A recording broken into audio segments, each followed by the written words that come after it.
When I watched it, it was so beautiful, so refreshing. So I just watched Stranger Things. It was very difficult to watch. I mean, it was just very hard to look at. I mean, if you look at any scene, right, it does feel like at times that you are in a Nike commercial or a Pepsi ad.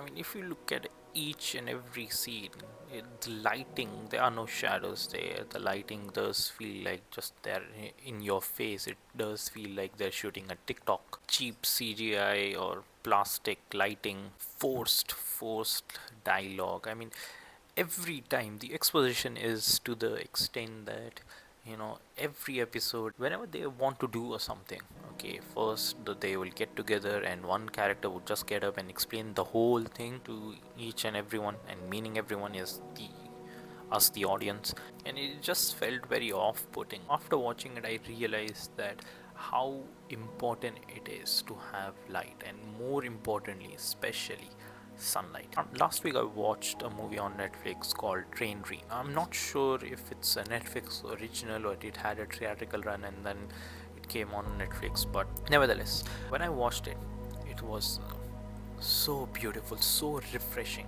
And I truly felt like, okay, my god, this movie is truly something beautiful to look at, and that's what cinema is supposed to be. It is supposed to be visually good. I really wish I could have got this in theaters. It wasn't something I would say best of the movies. It had its own flaws.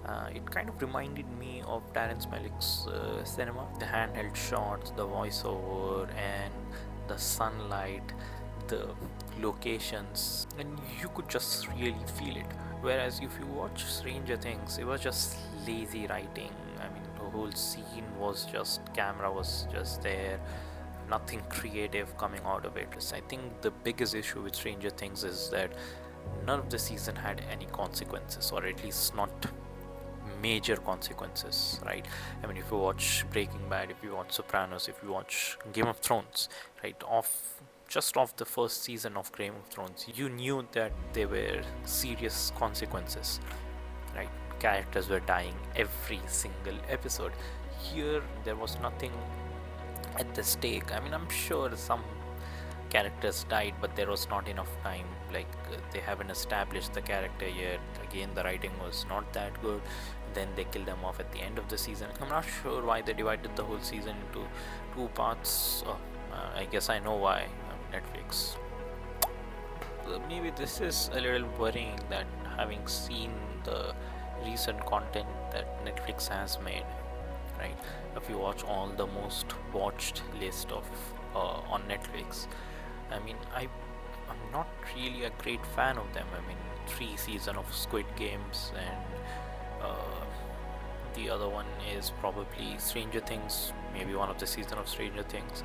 I think the only thing that is watchable is, I think, the Gambit Queen. I don't think any of the series or movies Netflix made that I would really suggest anyone.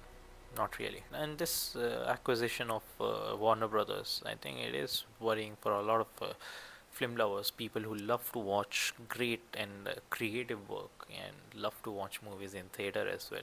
If you haven't watched Train Dreams, I would suggest please go and watch. Whereas for the Stranger Thing fans,